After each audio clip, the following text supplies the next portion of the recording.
Bear leads human baby to a remote forest cabin. What he finds inside was shocking. Let us know where you're watching from. If you love my content, consider supporting it with a super thanks. Also, don't forget to like and subscribe. It'll help us to remain in touch with amazing people like you. The last rays of sunlight filtered through the dense canopy of pine trees, casting long shadows across the forest floor. Jacob Bennett wiped the sweat from his brow as he checked his compass for the third time. Something wasn't right. His hunting cabin should have been just beyond the ridge to the north, but all he could see were more trees stretching endlessly in every direction. "Lily!" he called out, his voice echoing through the still air. "Lily, can you hear me?" No response came except for the distant call of a bird and the rustling of leaves in the gentle breeze. Jacob's heart pounded harder in his chest. His 4-year-old daughter had been right beside him just moments ago, gathering pine cones while he consulted his map. Now she was gone, vanished in the vast wilderness of Blackwater Forest. "Lily!" His voice cracked with desperation as he spun in circles, scanning for any sign of her bright yellow jacket among the green and brown of the forest. The fading light made it increasingly difficult to see clearly, and panic began to set in. This was supposed to be a simple afternoon hike to introduce his daughter to the family's hunting traditions, not a nightmare. Jacob pulled the radio from his backpack. "Savannah, come in. This is Jacob," he spoke urgently into the device. Static was his only answer. They were too deep in the valley for a signal to reach his wife back at their campsite. Somewhere in the distance, a twig snapped. Jacob froze, listening intently. Another crack, followed by what sounded like a soft giggle. "Lily?" he called, more softly this time, moving cautiously toward the sound. The undergrowth became thicker as he pushed through bushes and stepped over fallen logs. The giggles grew louder, punctuated by what sounded like low grunts that definitely weren't coming from a child. Jacob's blood ran cold. Bears were common in these woods. His hand instinctively moved to the hunting knife at his belt as he quickened his pace, crashing through the brush with less caution now. He burst into a small clearing and stopped dead in his tracks. There, in the center of the open space, sat Lily, her yellow jacket bright against the forest floor. She was laughing, her tiny hands reaching out to touch something that made Jacob's heart nearly stop beating. A massive brown bear, at least 7 feet tall when standing, was sitting on its haunches just feet away from his daughter. Its fur was thick and streaked with silver, suggesting advanced age. But it was the bear's eyes that struck Jacob the most. They weren't filled with predatory hunger, but seemed to hold an almost human-like intelligence, as they watched Lily with what could only be described as gentle curiosity. "Lily," Jacob whispered, afraid any sudden movement might provoke the animal. "Lily, honey, don't move."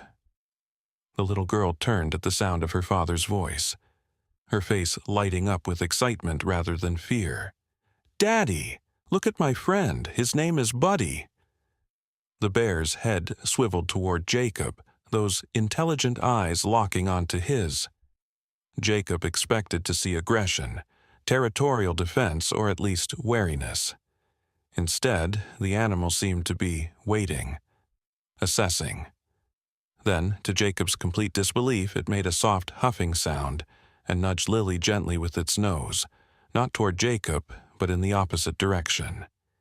"He wants to show me something, Daddy," Lily said with the simple certainty of a child.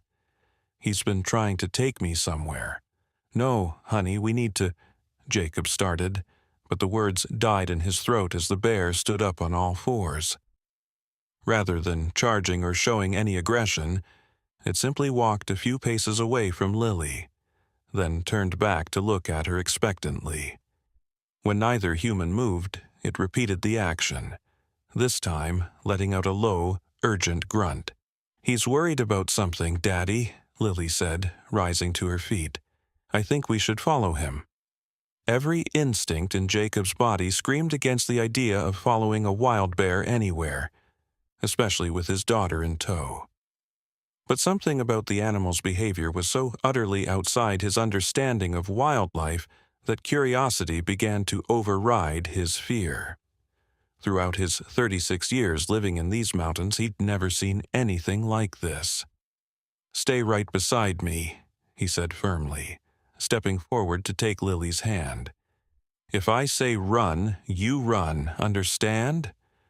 Lily nodded solemnly, but her eyes shone with excitement as the bear let out what sounded almost like a sigh of relief. It turned and began moving at a slow, deliberate pace through the trees, constantly looking back to ensure they were following. The forest grew darker as they walked, and Jacob pulled a flashlight from his pack. The beam caught the bear's eyes occasionally, making them shine like golden coins in the night. They moved deeper into a part of the forest Jacob had never explored, despite growing up in these mountains.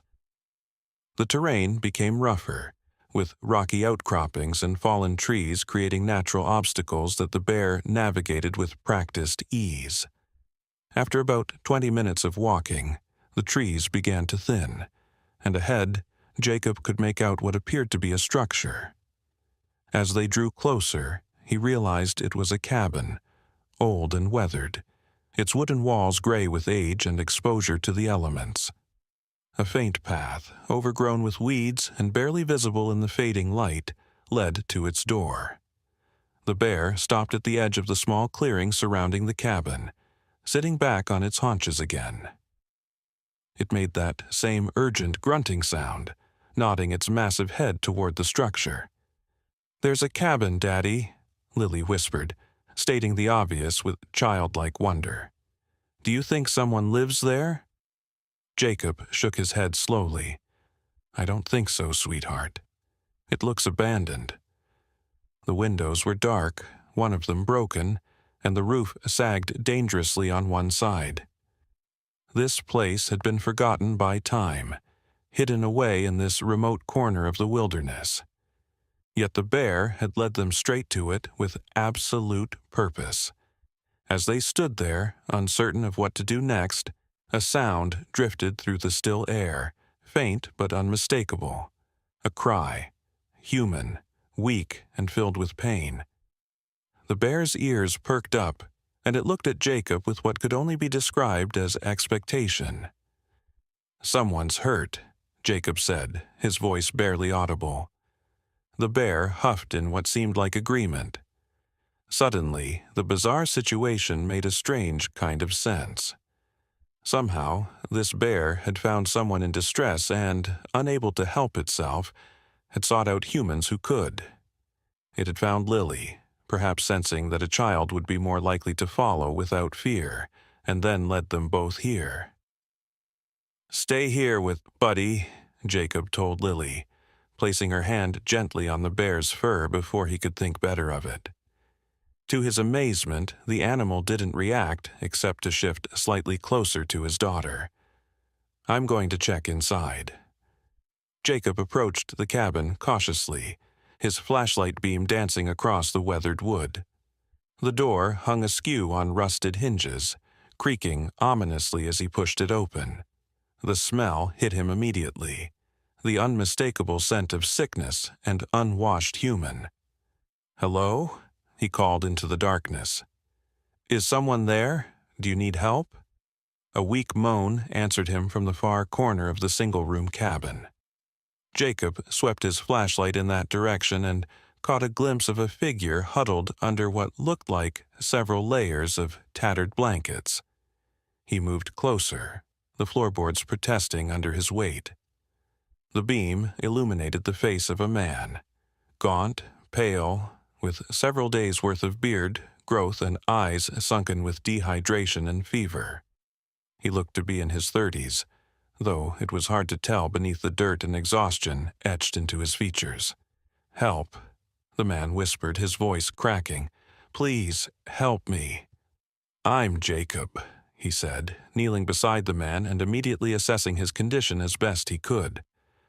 What happened to you? How long have you been here? Michael, the man replied weakly. Michael Hayes. I was hiking, fell, broke my leg. He gestured weakly toward his lower body, where Jacob could now see the crude splint fashioned from branches and torn clothing. Been here 5 days, I think. No phone signal, couldn't move. Jacob's mind raced. The man needed medical attention urgently. Dehydration, possible infection from the injury, exposure, all serious threats to his survival. The bear, Michael whispered, his eyes widening slightly as he looked toward the door. It's been coming, bringing me berries, water.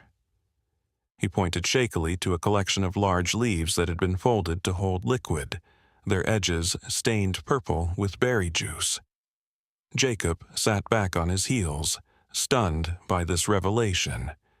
The bear hadn't just found a human in distress, it had been trying to care for him, bringing food and water. And when that wasn't enough, it had sought more help. "Daddy!" Lily's voice called from outside. "Buddy says we need to hurry." Jacob almost laughed at the absurdity of the situation before the urgency of it all crashed back over him. "I'm going to get you out of here," he told Michael firmly. "My daughter and I were hiking when when your unusual friend found us. Our campsite isn't far, and my wife is there with our truck. We can get you to a hospital." Hope flickered in Michael's fevered eyes. "Thank you," he whispered. "But how will you carry me?" It was a good question. Michael was tall and, despite his current weakened state, would be difficult for Jacob to carry alone over the rough terrain in the dark. "Daddy," Lily called again, more insistently this time. "Buddy wants to come in." Before Jacob could respond, he heard the heavy tread of paws on the wooden porch, and then the massive form of the bear filled the doorway. Lily stood beside it, her small hand still resting trustingly on its fur. The animal's eyes fixed on Michael, and it made a soft whining sound that seemed almost like relief. Then it looked at Jacob, and in that moment, understanding passed between man and beast in a way Jacob would never have believed possible before this night. "I think," Jacob said slowly, "he wants to help us carry you." Michael's eyes widened further. "The bear? You can't be serious."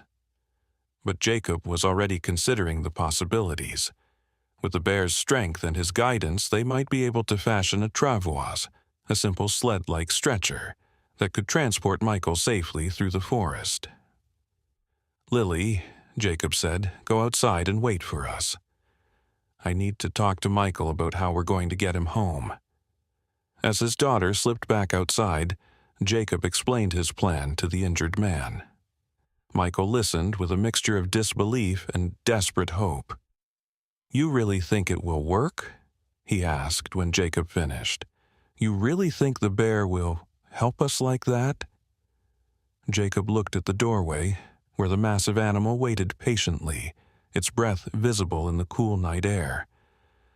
"I think it's already helped you more than either of us can understand," he said quietly. "And I think it's not done yet." Outside, Lily's laughter mingled with the soft huffs of the bear, a sound of innocent joy in the midst of this strange and desperate situation.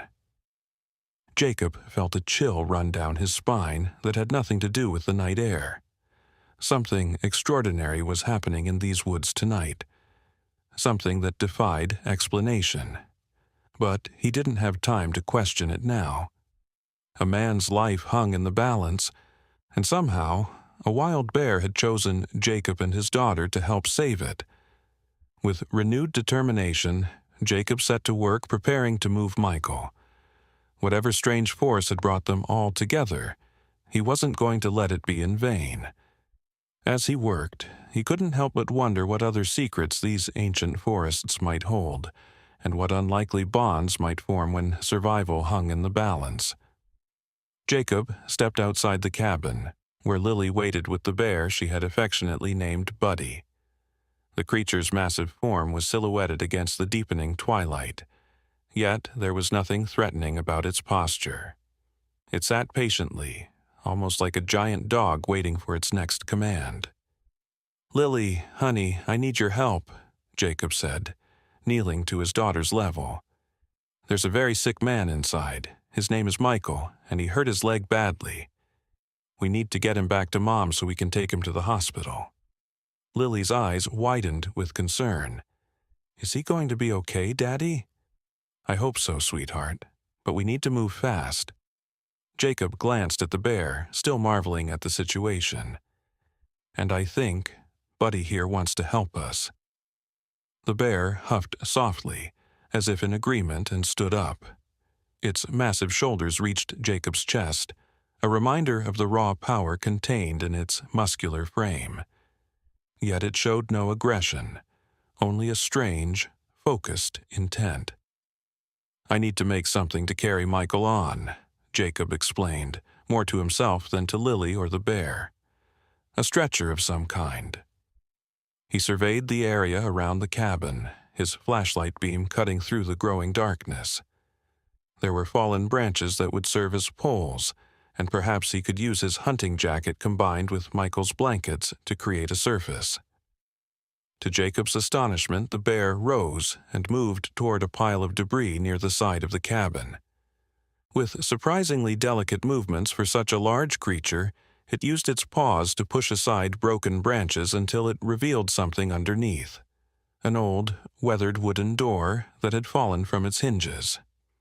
"Daddy, look!" Lily exclaimed. "Buddy is helping." Jacob approached cautiously. The door was perfect, flat, sturdy enough to support Michael's weight, yet light enough that Jacob could manage one end while a wild bear apparently managed the other.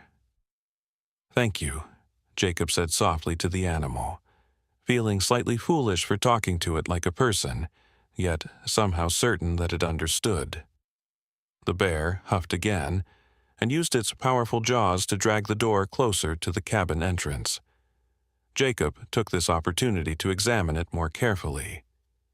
There was something unusual about this bear beyond its helpful behavior. Its eyes held a depth and awareness that was distinctly unanimal-like.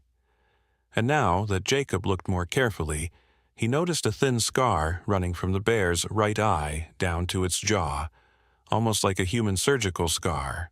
"Daddy, Buddy has a special mark," Lily said, noticing her father's gaze. "He told me it's from when the people helped him." Jacob froze. "What do you mean, honey?" "What people?" Lily shrugged with the casual acceptance of a child. "The people in white coats. He said they were nice but scary. They made his head better after he got hurt." A chill ran down Jacob's spine.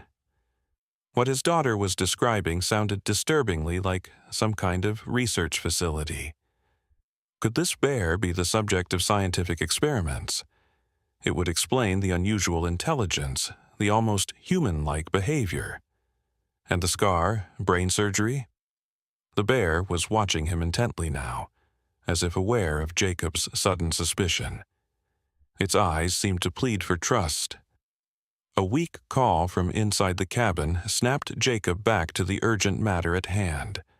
Questions about the bear's origins would have to wait. "Let's get this ready," he said, pulling off his hunting jacket and laying it across the wooden door along with his extra shirt from his backpack. It wasn't ideal, but it would provide some cushioning for Michael's journey. Working together, Jacob and the bear, he found himself mentally using the name Buddy now, positioned the makeshift stretcher just outside the cabin door. Jacob went back inside to prepare Michael for transport. "I've made a sort of stretcher," he explained, helping the injured man sit up slightly.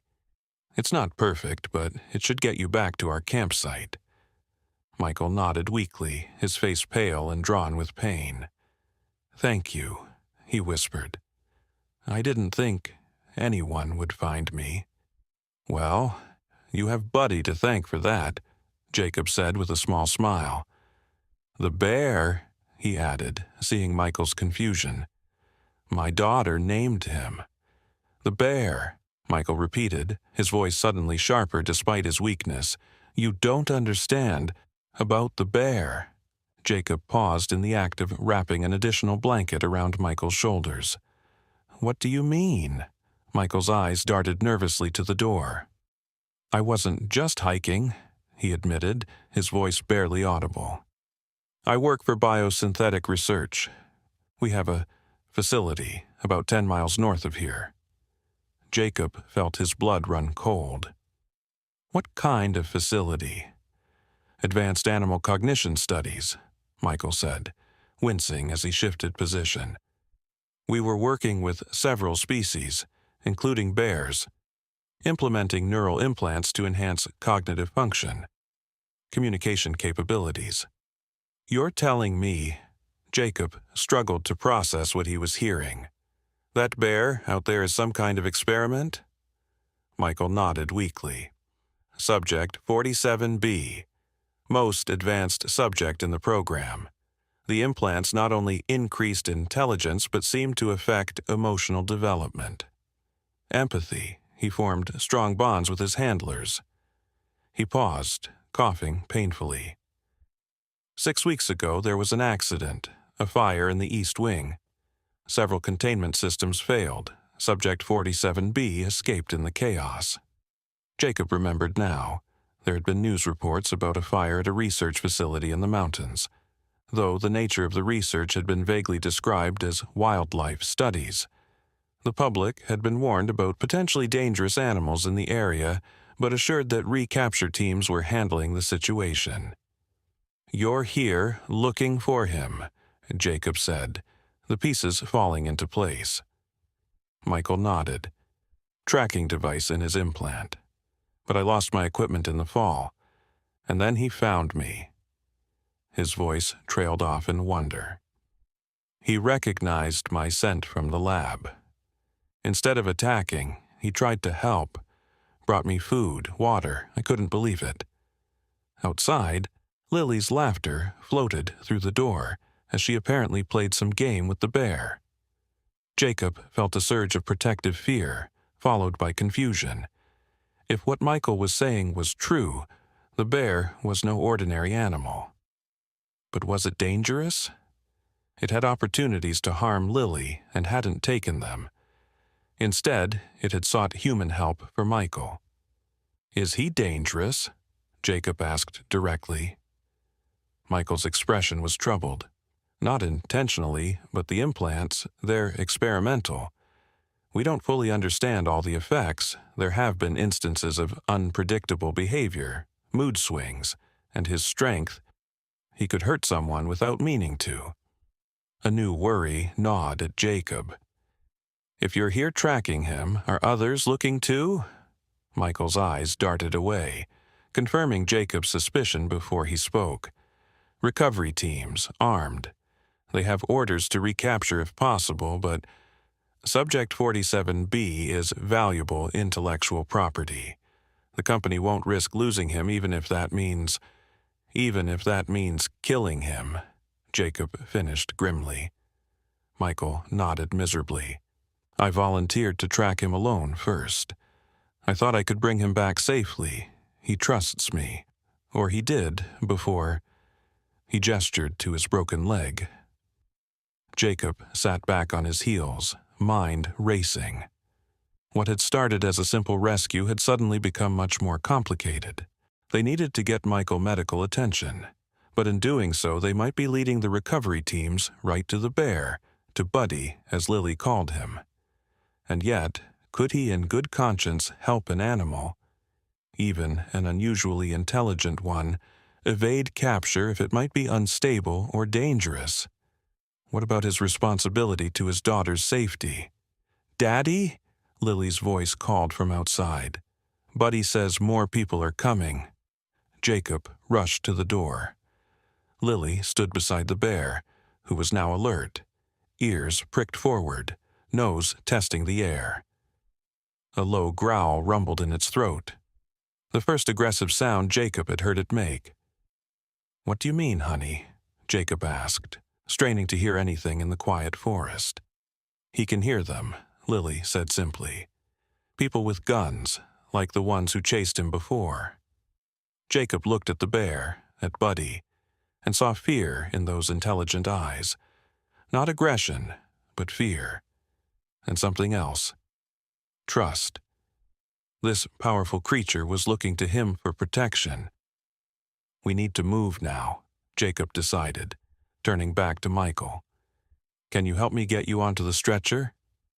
With considerable effort and pain on Michael's part, they managed to get him positioned on the makeshift stretcher. Jacob pulled the blanket securely around him, both for warmth and to prevent him from sliding off during transport. "Lily, I need you to walk in front of us with the flashlight," Jacob instructed, handing her the light. "Stay on the path that Buddy shows us, okay?" The little girl nodded solemnly, taking her responsibility seriously. "Which way, Buddy?" she asked the bear. To Jacob's continuing amazement, the animal seemed to understand. It moved to the edge of the clearing, opposite from where they had entered, looking back expectantly. "Not the way we came," Jacob noted, speaking to Michael. "Is he trying to avoid the recovery teams?" Michael nodded weakly. "He's smart, very smart, knows these woods better than any human now." Jacob took one end of the stretcher while the bear, in a display of dexterity that defied belief, carefully gripped the other end with its teeth and powerful forearms. Together they lifted Michael, who groaned despite his best efforts to remain quiet. They moved into the forest, following a barely visible game trail. Lily walked ahead, the flashlight beam bouncing with her small steps, occasionally looking back to make sure everyone was keeping up. The bear moved with surprising grace, adjusting its pace to match Jacob's and taking care not to jostle the stretcher. They had been traveling for perhaps 15 minutes when the bear suddenly stopped, its head raised alertly. A low, warning growl vibrated through its massive body. "What is it?" Jacob whispered, carefully setting down his end of the stretcher. In answer, a faint sound reached his ears, voices still distant but drawing closer. And then another sound that made his blood run cold, the baying of dogs. "They're using tracking hounds," Michael whispered, his face contorted with pain and fear. "They'll find us." The bear made a soft huffing noise, looking intently at Jacob before glancing toward a dense thicket of bushes nearby. It repeated the motion several times. "I think he wants us to hide," Lily said, interpreting the animal's behavior. Jacob considered their options quickly. They couldn't outrun the search party, not with Michael injured, and he wasn't about to abandon the man despite the complicated situation. "Over there," he decided, pointing to the thicket. "We'll conceal ourselves and wait for them to pass." With as much speed as they could manage, they moved Michael into the center of the thick undergrowth. The branches and leaves closed around them, providing surprisingly good concealment in the darkness. Jacob pulled Lily close to his side, switching off the flashlight to avoid detection. The bear, however, didn't join them. Instead, it looked at Jacob with what seemed like resolve, then deliberately picked up a broken branch in its mouth. "What is he doing?" Jacob whispered. Michael's eyes widened with understanding. "Creating a false trail," he said softly. "He's going to lead them away from us." Before Jacob could respond, the bear began dragging the branch across the ground, moving away from their hiding place. It was systematically obliterating their tracks and creating new ones leading in another direction. "He's protecting us," Lily whispered in awe. "Buddy is so smart." The voices grew louder, and flashlight beams cut through the darkness about 100 yards away. Jacob could make out fragments of conversation, signals coming from this direction. "Thermal imaging shows recent activity." Orders are to trank on sight, lethal force only if necessary. The bear finished creating the false trail and looked back at their hiding place one last time. Even in the darkness, Jacob could swear he saw something like goodbye in those two human eyes. Then the animal deliberately moved into an open space where the moonlight illuminated its massive form clearly. A shout went up from the search party. Visual confirmation. Subject 47. B sighted. The bear bolted, crashing through the underbrush with enough noise to wake the entire forest, drawing the search team away from where Jacob, Lily, and Michael hid. "No," Michael whispered desperately. "They'll hurt him." Jacob felt torn. The bear, Buddy, had saved Michael's life and was now sacrificing itself to protect them all. Yet Jacob had Lily to think about. He couldn't risk his daughter's safety, no matter how extraordinary the circumstances. As the sounds of pursuit faded into the distance, Jacob made a decision that surprised even himself. "Lily, stay here with Michael," he instructed, his voice firm. "Don't move, don't make a sound. I'll be back as soon as I can." "Where are you going, Daddy?" Lily asked, her eyes wide with worry. Jacob checked his hunting knife and took a deep breath. "I'm going to help Buddy." Michael grabbed Jacob's wrist with surprising strength for someone so weakened. "Why?" he asked. "Why risk yourself for an animal?" Jacob looked in the direction where the bear had disappeared, pursued by armed men with tranquilizer guns and who knew what else. "Because he's not just an animal," he said quietly, "and I don't think you believe he is either. Otherwise you wouldn't have been trying to find him alone." Michael's hand fell away, and something like relief crossed his face. "Be careful," he whispered. "The recovery team, they don't care about anything except retrieving company property." Jacob nodded grimly, then slipped out of the thicket and into the night, following the sounds of pursuit. Behind him, Lily whispered, "Save Buddy, Daddy. Please." The forest seemed to close around Jacob as he moved swiftly but silently through the underbrush, years of hunting experience guiding his steps. The sounds ahead grew louder, men shouting to each other, dogs baying, and the crash of a large animal moving at speed through the woods. A plan formed in Jacob's mind. He couldn't overpower the recovery team, but perhaps he could create enough confusion to give Buddy a chance to escape deeper into the wilderness. It was a risk, but something deep inside him couldn't stand by while the intelligent creature was captured or worse. As he ran, Jacob couldn't help but reflect on how quickly his worldview had been upended. This morning, he had been a simple man taking his daughter for a hike in familiar woods. Now he was rushing to aid an experimentally enhanced bear against a corporate recovery team, leaving his child with an injured scientist in the middle of a dark forest. Life, Jacob thought grimly, had a way of complicating itself when you least expected it. Ahead, a sharp cry of pain cut through the night, not human, but ursine. Jacob's heart sank. They had hurt Buddy. Without conscious thought, he increased his pace, determination fueling his tired muscles. Whatever happened next, he knew one thing for certain. Nothing about these woods would ever seem the same to him again, and neither, perhaps, would his understanding of the line between human and animal, or of the responsibilities that came with higher intelligence, whether natural or artificially enhanced. The sounds of struggle grew louder. Jacob Bennett, ordinary man and father, took a deep breath and plunged toward the confrontation, uncertain of what he would do when he got there, but knowing he couldn't do nothing. Sometimes, he reflected, courage wasn't about having a plan. Sometimes it was simply about showing up when it mattered. And somehow, in this strangest of nights, it mattered very much what happened to a bear called Buddy. The scene that greeted Jacob as he crested a small rise made his stomach clench with anger and fear. In a moonlit clearing ahead, Buddy was surrounded by 5 men in tactical gear, their faces obscured by night vision goggles. 2 of them held leashed dogs straining against their collars, while the others pointed what looked like specialized tranquilizer rifles at the bear.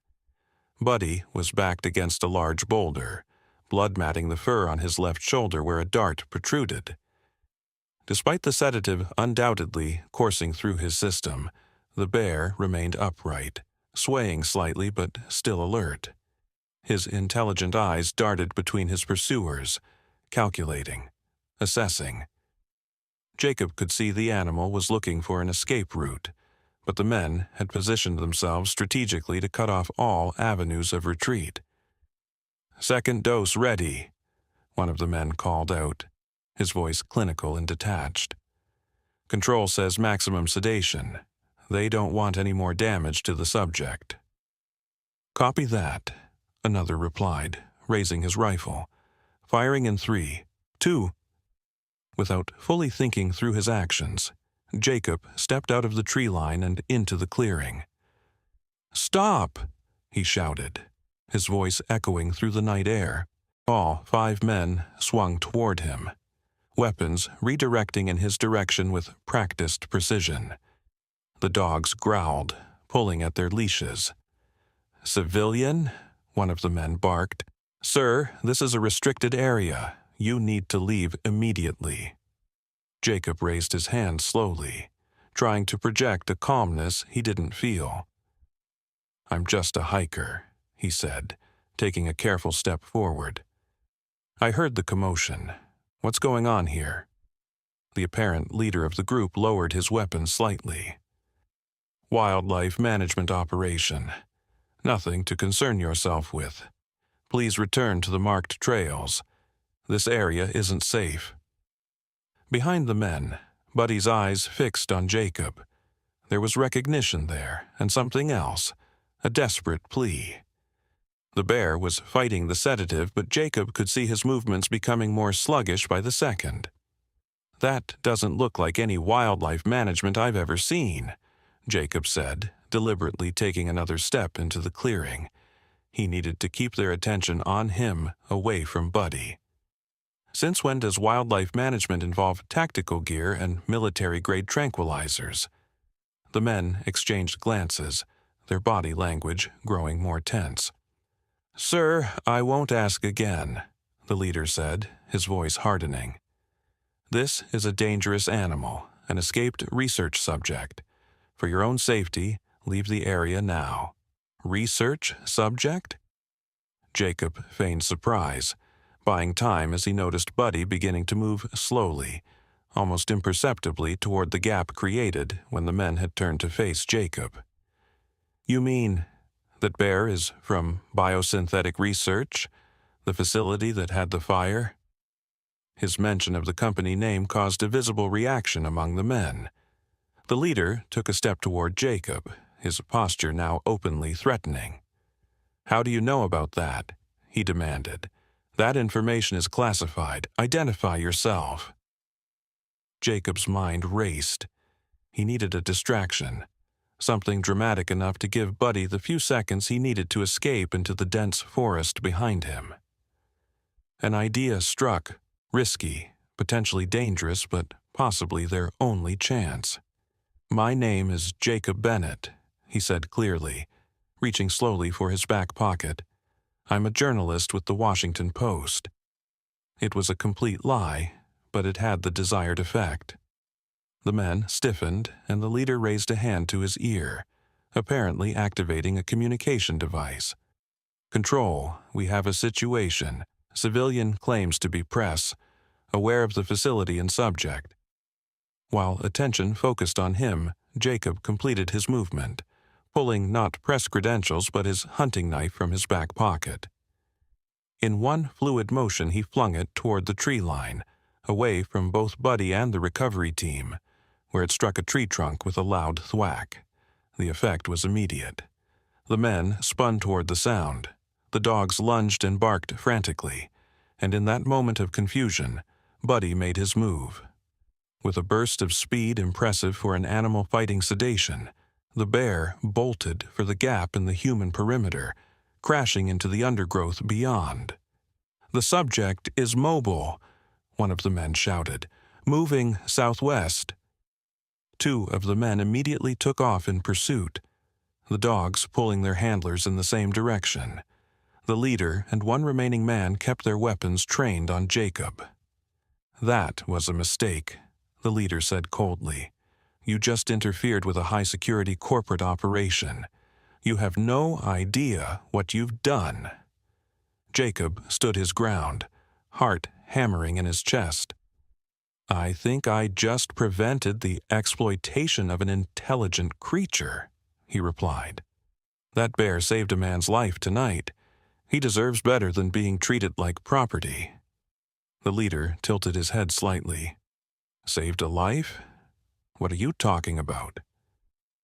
Thinking quickly, Jacob decided that partial truth might serve him better than complete lies. "There's an injured hiker back that way," he said, gesturing vaguely in a direction that wasn't actually where Lily and Michael waited. "Broken leg, been stranded for days.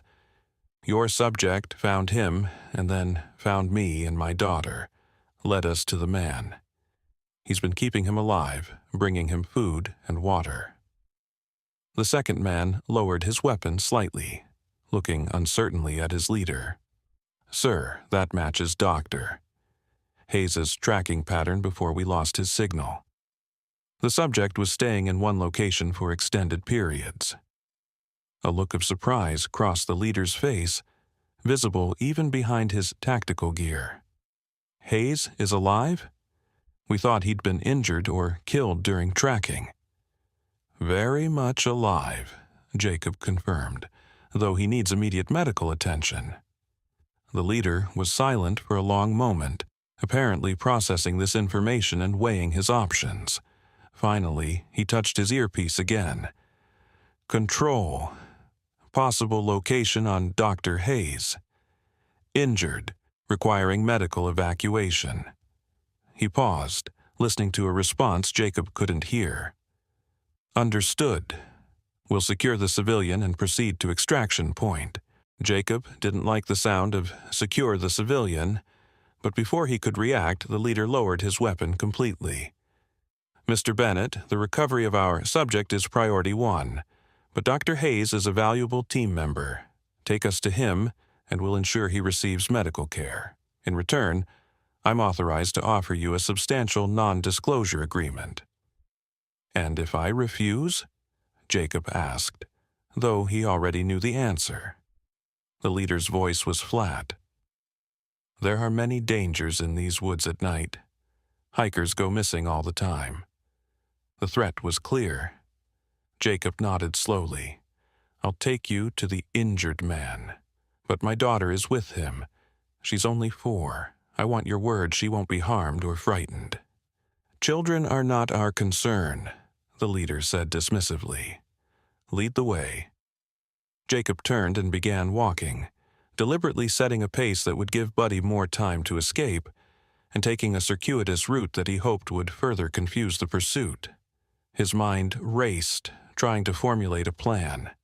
He had bought the bear some time, but at what cost? Now he was leading potentially dangerous men to his daughter, and he had no guarantee they would simply provide medical care and leave. As they walked, Jacob decided to try and gather more information. "So, neural implants in bears," he said conversationally. "Sounds like something from a science fiction movie." The leader didn't respond, but the other man, younger, possibly less experienced, spoke up. "It's revolutionary technology. The subject you saw represents years of advancement in interspecies neural mapping. The implications for human medicine alone are staggering." "Enough," the leader cut in sharply. "Mr. Bennett doesn't need a science lesson." "Just trying to understand," Jacob said mildly. "The bear, your subject, he seemed almost human in his understanding. Empathetic. Is that part of the enhancement?" The younger man started to respond but was silenced by a harsh look from his leader. They continued in tense silence for several minutes before the leader spoke again. "The subject is valuable intellectual property, Mr. Bennett. Nothing more. Any perceived humanity is simply anthropomorphic projection, a common fallacy when observing animal behavior." Jacob thought about Buddy's deliberate actions: finding Lily, leading them to Michael, bringing food and water to the injured man, and finally creating a false trail to protect them. That wasn't anthropomorphic projection. That was genuine intelligence and empathy. "If you say so," he replied neutrally, not wanting to antagonize the man further. They walked for nearly half an hour, Jacob deliberately taking wrong turns and backtracking, claiming confusion in the darkness. The leader grew increasingly impatient, but Jacob maintained the pretense of being lost, all while leading them further from where he had actually left Lily and Michael. Finally, the leader stopped abruptly. "Enough games, Mr. Bennett. You're deliberately misleading us." Before Jacob could respond, the man's radio crackled to life. "Recovery Team Alpha, this is Control. Subject 47B signal has gone static. Coordinates indicate position approximately 2 kilometers northeast of your current location." The leader's posture changed immediately. "Copy, Control, moving to intercept." He turned to Jacob, his voice cold.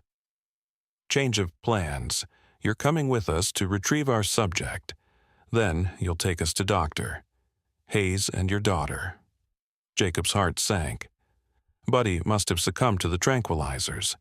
He was vulnerable now, unable to evade capture. "I need to get back to my daughter," Jacob insisted. "She's alone with an injured man in the wilderness." "You should have thought of that before interfering with our operation," the leader replied without sympathy. "Move." With no real choice, Jacob found himself being marched through the forest in the direction indicated by their tracking system. The night had grown colder, and his concern for Lily intensified with every step away from where he had left her. Yet he was also deeply worried about Buddy. The bear had shown more humanity than the men currently holding him at gunpoint. After 20 minutes of brisk hiking, they reached another small clearing. In the center, illuminated by moonlight, lay Buddy's massive form, motionless on the forest floor. The 2 men who had pursued him stood guard, rifles ready. "Subject secure," one reported. "Multiple doses administered. Complete sedation achieved." Jacob felt a wave of sadness wash over him as he looked at the magnificent creature, now helpless and vulnerable. The dart still protruded from his shoulder, and several more were visible in his flank. His chest rose and fell slowly, indicating he was still alive, but completely incapacitated. "Prepare for transport," the leader ordered. "Control is sending the extraction vehicle to the nearest access road. We'll need to move the subject approximately 1 kilometer east." The men began unpacking equipment from their tactical vests, collapsible poles, and heavy-duty canvas that Jacob realized would form a carrying sling for the bear. Despite their clinical detachment, he could see they respected the animal's raw power even in its sedated state. They worked methodically, their movements practiced and efficient.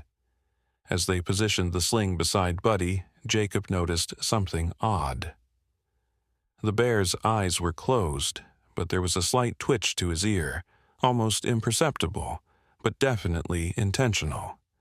With a jolt of realization, Jacob understood. Buddy wasn't fully sedated. He was faking, or at least exaggerating, the effects of the tranquilizers. The implications raced through Jacob's mind. If Buddy was still conscious, he might attempt to escape again when moved. That could create another opportunity for Jacob to get away and return to Lily and Michael, but it could also result in the recovery team using lethal force if they felt threatened. Jacob needed to warn Buddy somehow, to communicate that he should wait for a better moment. But how do you secretly signal to a bear while surrounded by armed men? An idea struck him. "I need to use the bathroom," he announced abruptly. The leader gave him a suspicious look. "Hold it." "It's been hours," Jacob insisted. "Unless you want me to go right here?" After a moment of consideration, the leader nodded to the younger man. "Watch him. 2 minutes." Jacob was escorted to the edge of the clearing, just within sight of the others, but partially concealed by bushes. As he pretended to relieve himself, he whispered urgently, hoping against hope that Buddy's enhanced hearing would pick up his words. "Buddy, if you can hear me, don't move yet. Too dangerous. Wait for better chance." The young guard shifted impatiently. "Hurry up." Jacob zipped his pants and returned to the clearing, scanning Buddy's form for any sign that his message had been received. There was nothing obvious, but the ear twitch had stopped. Whether that meant anything, Jacob couldn't be sure. The team had finished preparing the transport sling and now positioned themselves around Buddy's massive body. "On my count," the leader instructed. 1, 2, 3, lift." The 4 men strained with the weight as they raised the bear off the ground. Buddy hung limply in the sling, giving no indication of consciousness. They began moving eastward, 2 men on each side of the sling, while the leader walked behind Jacob, keeping him at gunpoint. "What happens to him now?" Jacob asked, nodding toward Buddy. "That's classified," the leader replied curtly. "More experiments?" Jacob pressed. "More neural implants?" The leader didn't respond immediately, but the younger man at the front of the sling spoke up. "The next phase involves deeper integration of the neural mesh. The subject's cognitive capabilities have exceeded all projections. With expanded connections to the language processing centers, we might achieve rudimentary verbal communication." "Silence!" the leader barked, but the damage was done. Jacob felt sick. They weren't just studying Buddy's enhanced intelligence. They were planning to push it further, to turn him into some kind of talking bear, a circus freak for scientific glory. "He's not a lab rat," Jacob said quietly. "He's a thinking, feeling being. What you're doing is wrong." "Your moral objections are noted," the leader said dryly. "And irrelevant." They continued in tense silence for several minutes, the only sounds being the men's labored breathing as they carried Buddy's considerable weight and the occasional call of night birds in the forest canopy. Jacob's mind raced, trying to formulate a plan. He needed to help Buddy escape, get back to Lily and Michael, and somehow avoid being silenced by the recovery team. It seemed an impossible task. The forest began to thin as they approached what Jacob assumed was the access road mentioned earlier. Through the trees, he could see the faint glow of headlights. The extraction vehicle had arrived. It was now or never. If Buddy reached that vehicle, he would disappear into Biosynthetic Research's facility, perhaps never to experience freedom again. Jacob had to act, even if the odds were stacked against him. Fortune, however, had other ideas. As they neared the edge of the forest, a new sound reached their ears, the unmistakable whoop-whoop-whoop of helicopter rotors. The sound grew rapidly louder, and powerful searchlights suddenly flooded the area with harsh white light. The recovery team stopped, looking up in confusion. The leader activated his radio. "Control. Is the aerial unit part of extraction protocol? Over." The response was apparently negative, because the leader's posture instantly changed to alert wariness. "Unknown aircraft," he reported tensely. "Possibly Forest Service or park rangers. Everyone, cover the subject. Standard civilian encounter protocols." The helicopter circled once overhead, its searchlight sweeping the area, before hovering directly above them. A loudspeaker crackled to life. Attention, Biosynthetic Research Recovery Team. This is Federal Bureau of Investigation Special Agent Connor Adams. You are in violation of multiple federal wildlife protection statutes. Put down your weapons and step away from the animal. You are surrounded. Jacob's jaw dropped in shock. The FBI. How had they become involved? The recovery team members exchanged panicked glances. The leader, however, remained composed. "Stay calm," he instructed his men. "Control will handle this. Continue with extraction as planned." The loudspeaker blared again. "This is your final warning. Put down your weapons now." The leader raised his rifle, not toward the helicopter, but toward Jacob. "Mr. Bennett, I suggest you tell your FBI friends that if they interfere further, we'll have a civilian casualty on our hands." Before Jacob could respond, several things happened simultaneously. From the surrounding forest, multiple figures in FBI tactical gear emerged, weapons trained on the recovery team. The helicopter's searchlight focused directly on the leader, momentarily blinding him. And most surprisingly, Buddy's eyes snapped fully open. With a speed that seemed impossible for an animal his size, especially one supposedly sedated, Buddy burst out of the sling, sending the four men carrying him sprawling to the ground. He rose to his full height, towering over everyone present, and let out a deafening roar that echoed through the night. Chaos erupted. The recovery team scrambled for their weapons. FBI agents shouted commands. The helicopter's searchlight swung wildly across the scene. In the confusion, Jacob felt a powerful paw close around his arm.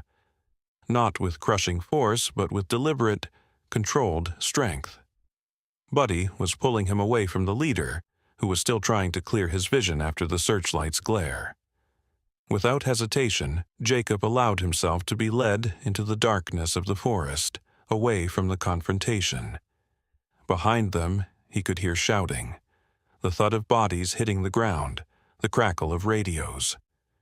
But no gunfire. The FBI team was apparently managing to subdue the recovery team without lethal force. Once they were safely hidden in the trees, Buddy released Jacob's arm and looked at him intently.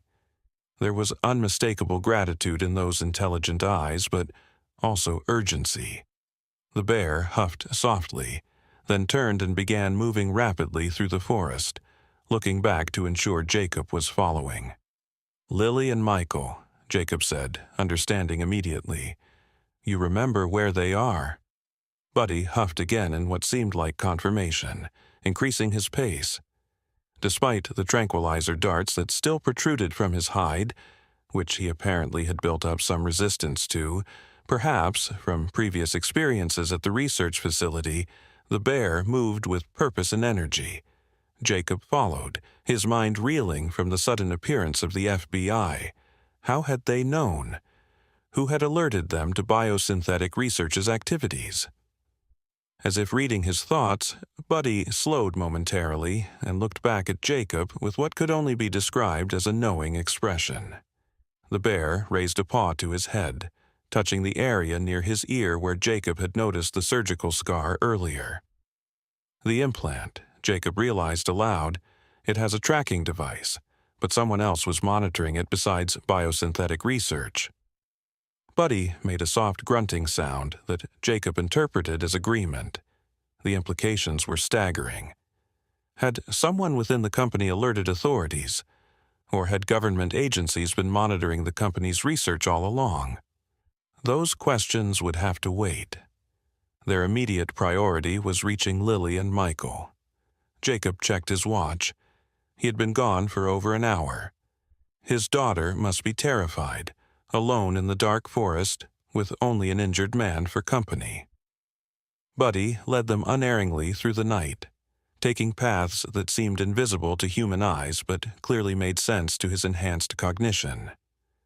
They moved much faster than Jacob could have on his own, and within 20 minutes they approached the thicket where he had left Lily and Michael. "Lily," Jacob called softly as they neared the hiding place. "Lily, It's Daddy." Silence greeted him. Jacob's heart raced with sudden fear. "Lily," he called more urgently, pushing through the undergrowth to where he had left them. The space was empty. Michael and Lily were gone. Panic threatened to overwhelm him until Buddy nudged his arm gently, then pointed his snout toward the ground.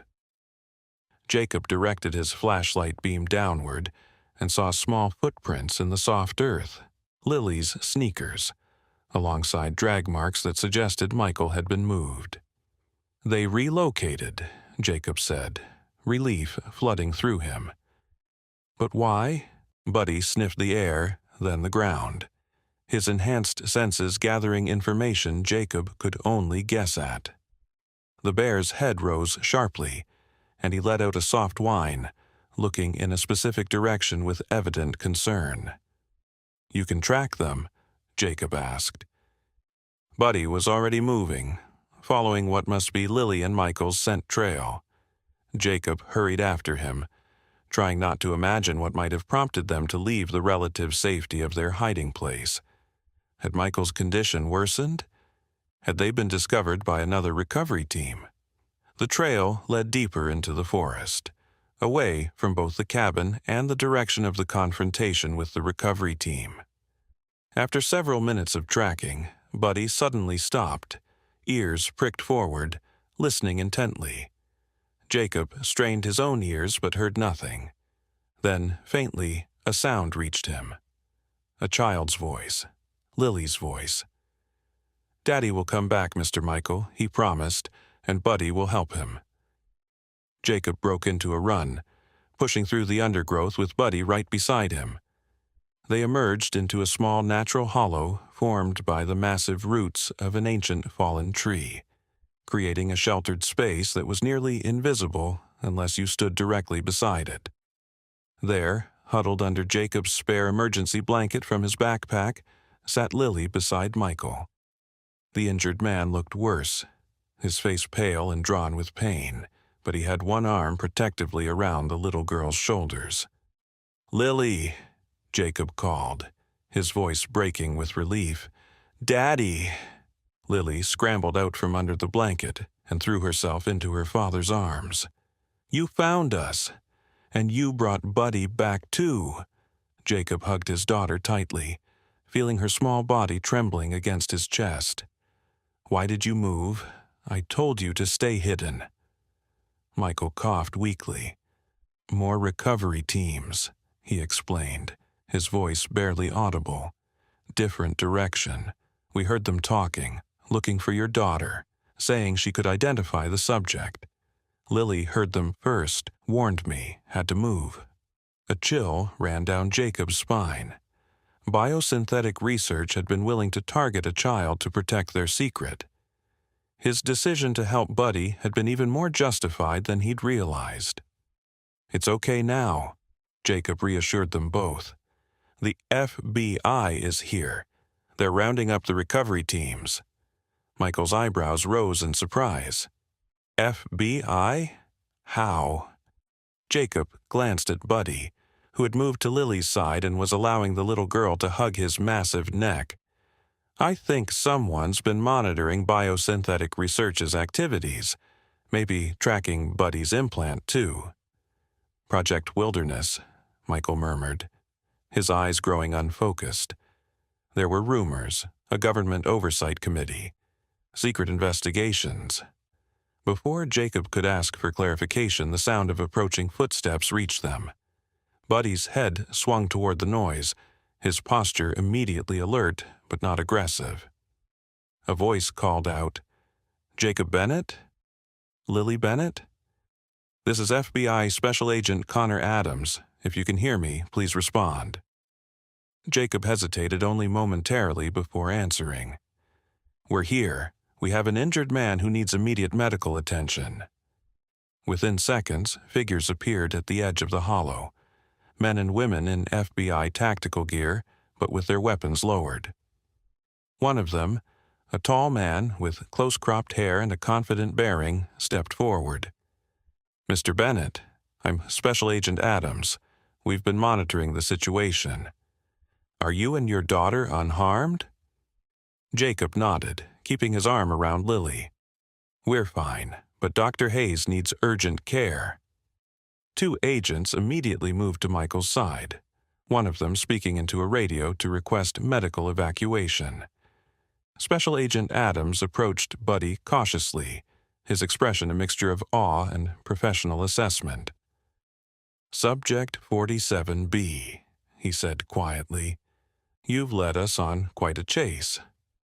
To everyone's surprise, Buddy sat back on his haunches and raised a paw in what looked remarkably like a greeting gesture. Agent Adams actually smiled. "Dr. Haley Dawson said you'd understand every word," he commented before turning to Jacob.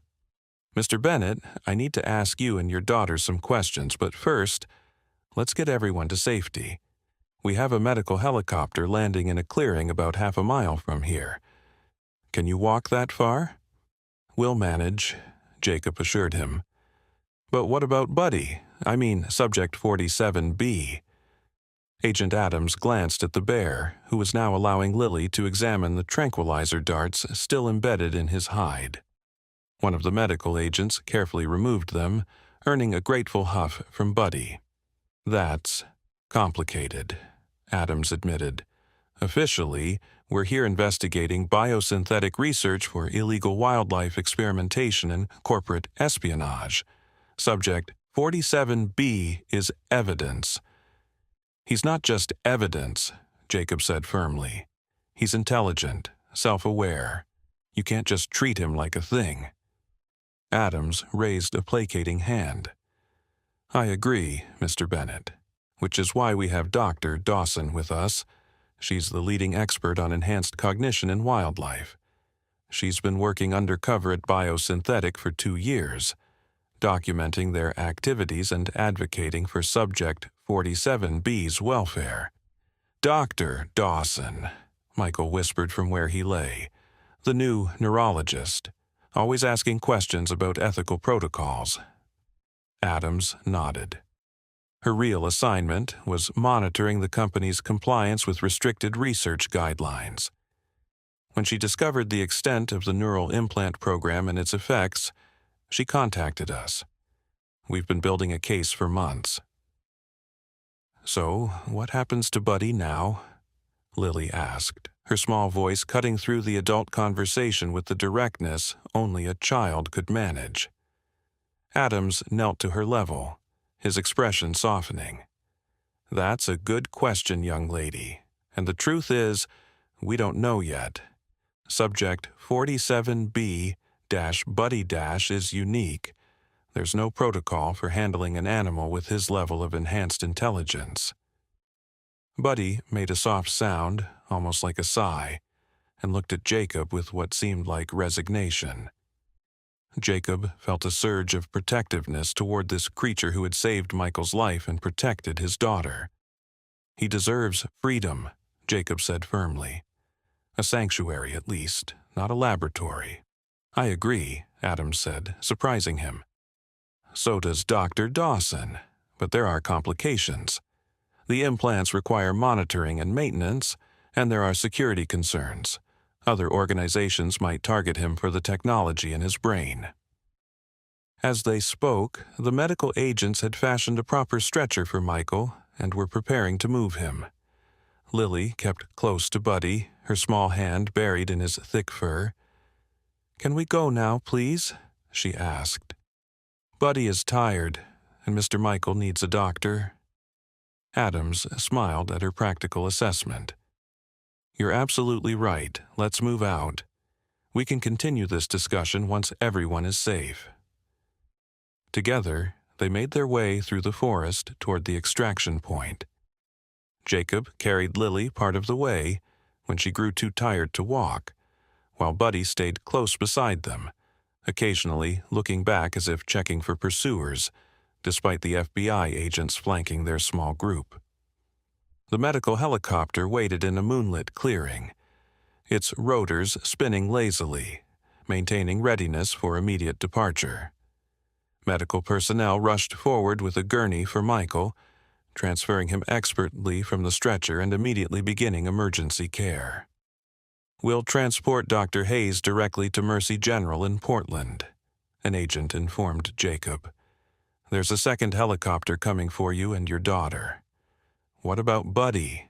Lily asked anxiously, still holding on to the bear's fur.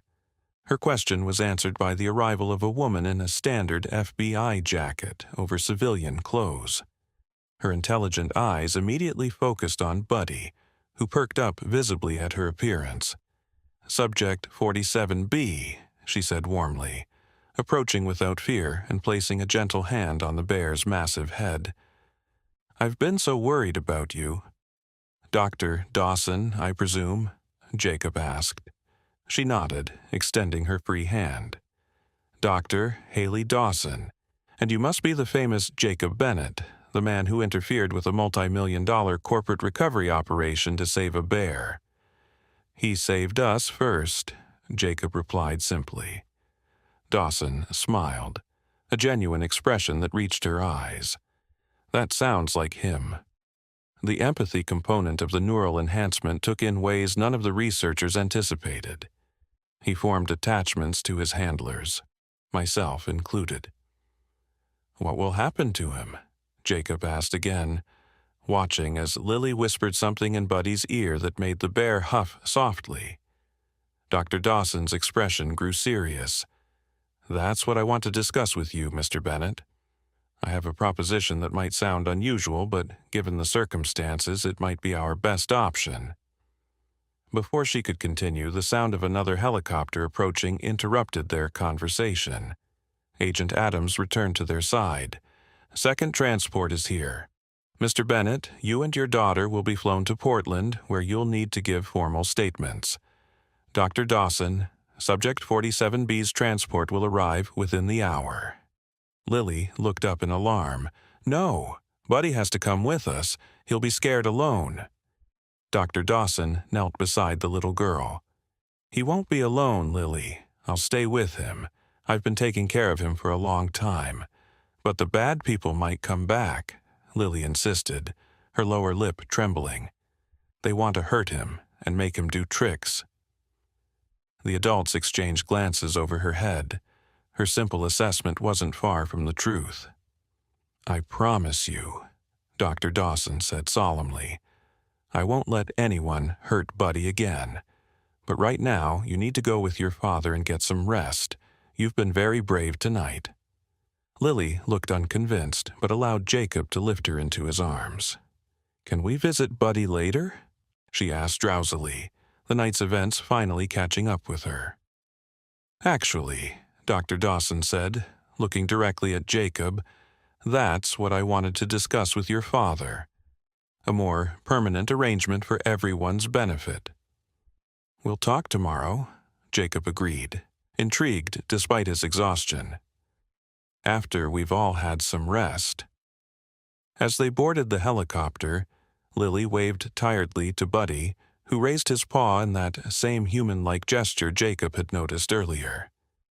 The sight brought a lump to his throat, a wild animal that wasn't exactly wild anymore, a creature caught between worlds, just as Jacob now found himself caught between his simple former life and whatever complex future awaited after this extraordinary night. As the helicopter lifted off, Lily fell asleep against his chest, but Jacob remained awake, watching the forest shrink beneath them. Somewhere in that vast wilderness was a cabin where an injured man had been kept alive by a bear with an enhanced brain. Somewhere in those trees, the line between animal and human intelligence had blurred, raising questions Jacob had never thought to consider before. And somewhere ahead lay answers to what would happen to Buddy, to what Dr. Dawson's mysterious proposition might be, and to how a regular man and his daughter could possibly return to normal life after discovering that the world was far stranger and more wonderful than they had ever imagined. The helicopter banked toward Portland, carrying them toward those answers and whatever remarkable future awaited. The sterile white corridor of Mercy General Hospital seemed a world away from the dark, wild forest of the previous night. Jacob sat in an uncomfortable plastic chair outside an examination room where doctors were checking Lily for any injuries or trauma, though she had insisted she was just tired and wanted to see Buddy. It had been nearly 12 hours since their rescue. After giving preliminary statements to FBI agents, Jacob and Lily had been allowed a few hours of sleep in a hotel room under protective custody. Now, they were being examined and debriefed more thoroughly while the FBI continued their investigation into biosynthetic research. Agent Adams approached, carrying 2 cups of coffee. He handed one to Jacob, who accepted it gratefully. "How's she doing?" Adams asked, nodding toward the examination room. "Physically fine. Mentally ... Jacob shrugged. "She's 4. She thinks she made friends with a talking bear and had a grand adventure. The full impact hasn't hit her." Adams nodded thoughtfully. "Children are resilient, but she might have questions later as she processes what happened." "And I'm not sure what answers I can give her," Jacob admitted. "I barely understand it myself." "Dr. Hayes is stable," Adams offered. "Out of surgery for his leg. The doctors say he wouldn't have survived another day in the woods without medical attention." "And the recovery teams?" "In custody. Biosynthetic research is claiming they were acting without corporate authorization, but we have evidence suggesting otherwise." Adams sipped his coffee. "Dr. Dawson's undercover work has been thorough." Jacob hesitated before asking the question that had been on his mind since the helicopter lifted off. "And Buddy? Subject 47B?" A small smile crossed Adams's face. "Currently enjoying a breakfast of salmon and honey at our secure wildlife facility. Dr. Dawson is with him." Relief flooded through Jacob. He hadn't realized how worried he'd been about the bear until that moment. "He saved our lives," he said quietly, "multiple times." "I know," Adams replied. "I've reviewed the statements. It's unprecedented. The level of cognition, the emotional intelligence, the problem-solving abilities.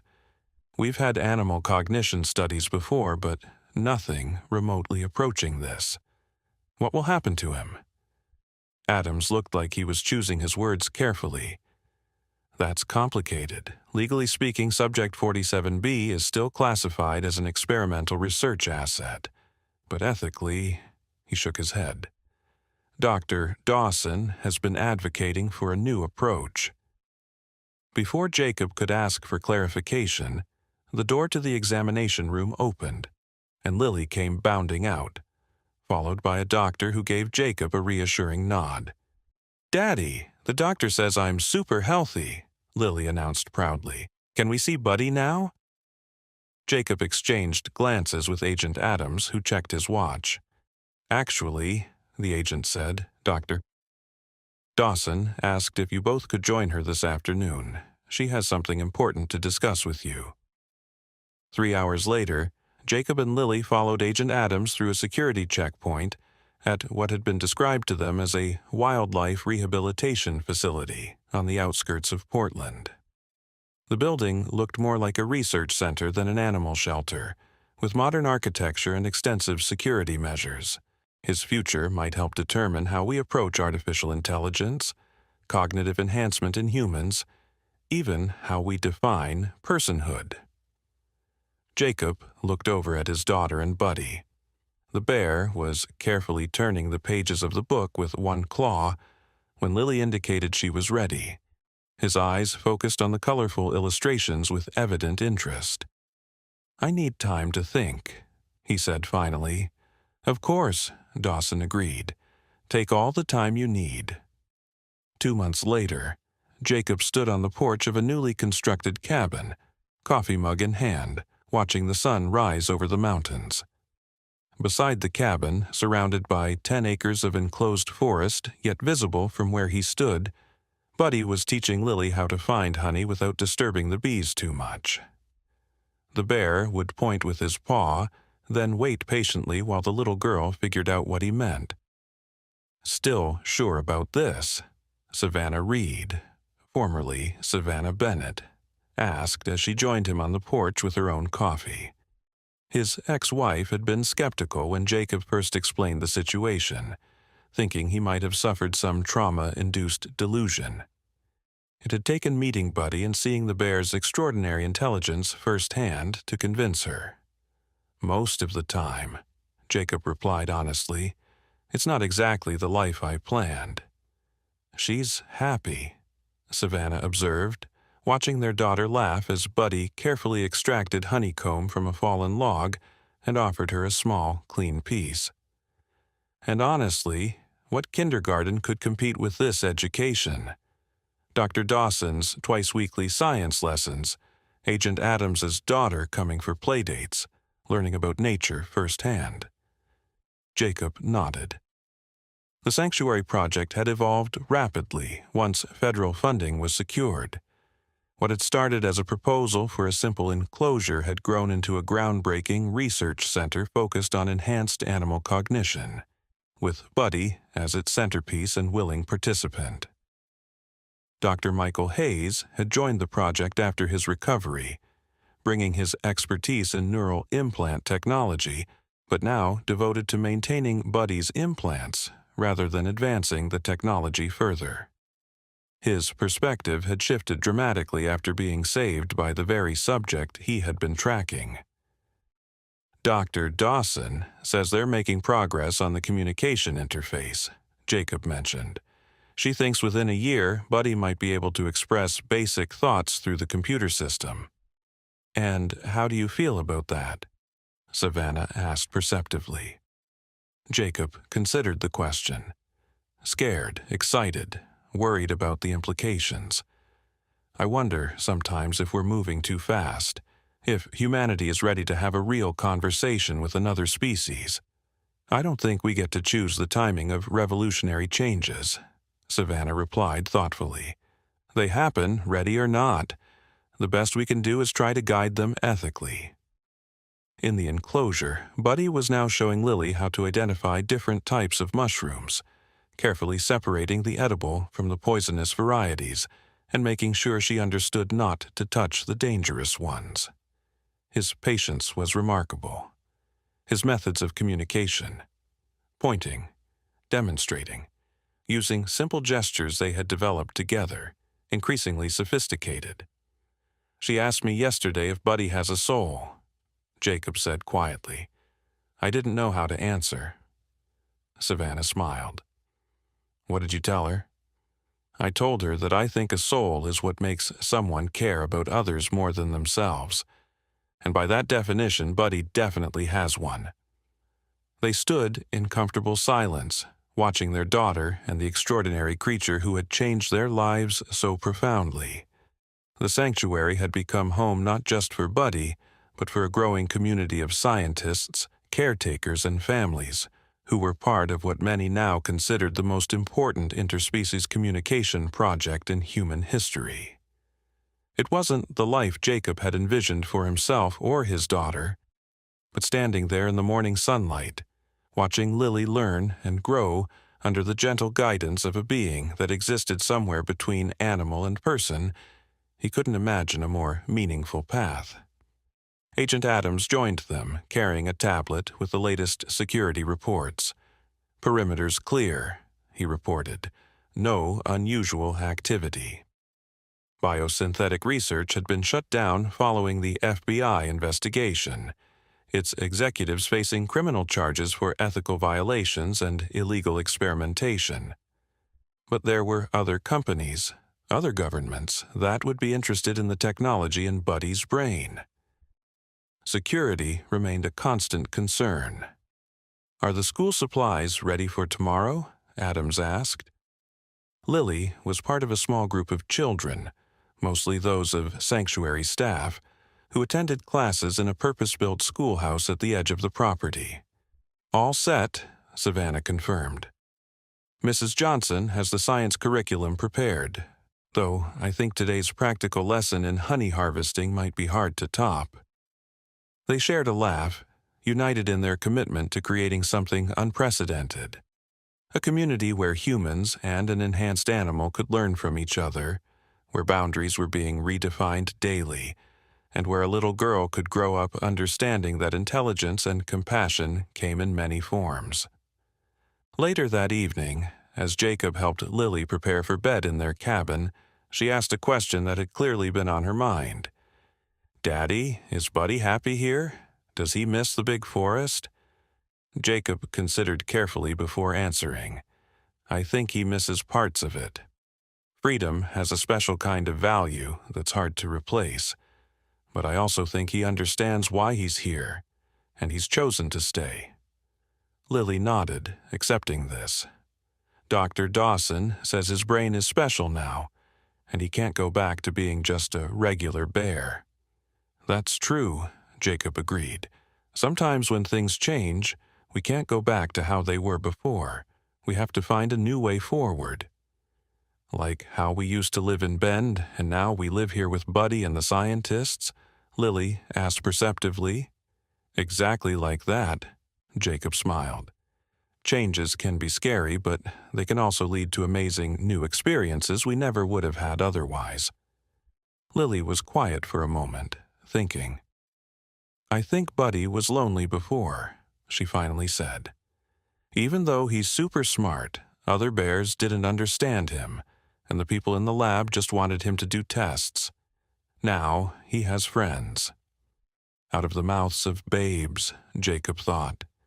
His daughter had distilled the situation to its essence in a way that all the scientific papers and ethical debates had failed to capture. "I think you're right," he told her. "Everyone needs connection, even super smart bears." After Lily fell asleep, Jacob stepped outside onto the porch again. The sanctuary was quiet in the moonlight, but he could make out Buddy's form near the edge of the enclosure closest to their cabin. The bear was sitting peacefully, looking up at the stars. Jacob walked over to the fence. "Can't sleep?" he asked softly. Buddy turned to regard him, those intelligent eyes reflecting the moonlight. He made a soft, huffing sound that Jacob had come to recognize as contentment. "Yeah, me neither. Too much on my mind." Jacob sat down on his side of the fence. "You know, I never thanked you properly for saving Michael, for finding Lily in the forest that day, for changing our lives." The bear tilted his head slightly, listening. "I don't know how much you understand," Jacob continued. "Dr. Dawson says your comprehension is far beyond what they can measure, but there are still limits. But I want you to know that what you did mattered. It changed things, not just for us, but maybe for how humans will think about intelligence and compassion for generations to come." Buddy extended a paw through a gap in the fence. Not fully, just enough that his claws rested lightly against the ground on Jacob's side. An offering, an acknowledgement. Jacob reached out slowly and placed his hand on the massive paw. They sat like that for a while, man and bear, connected across species by something that had no scientific name but felt a lot like friendship. Above them, the stars wheeled in their ancient patterns, unchanged by the unprecedented events unfolding beneath them. In that moment, Jacob understood something profound. The lines humans drew, between animal and person, between conscious and instinctual, between valuable and expendable, were far more arbitrary than he had ever realized. Buddy had crossed those lines, blurring them permanently, forcing a reconsideration of what it meant to be a thinking, feeling entity in this vast universe. And perhaps that was the greatest gift of this strange journey. The reminder that connection could transcend all boundaries, that compassion could bridge even the widest divides, and that sometimes the most important lessons came from the most unexpected teachers.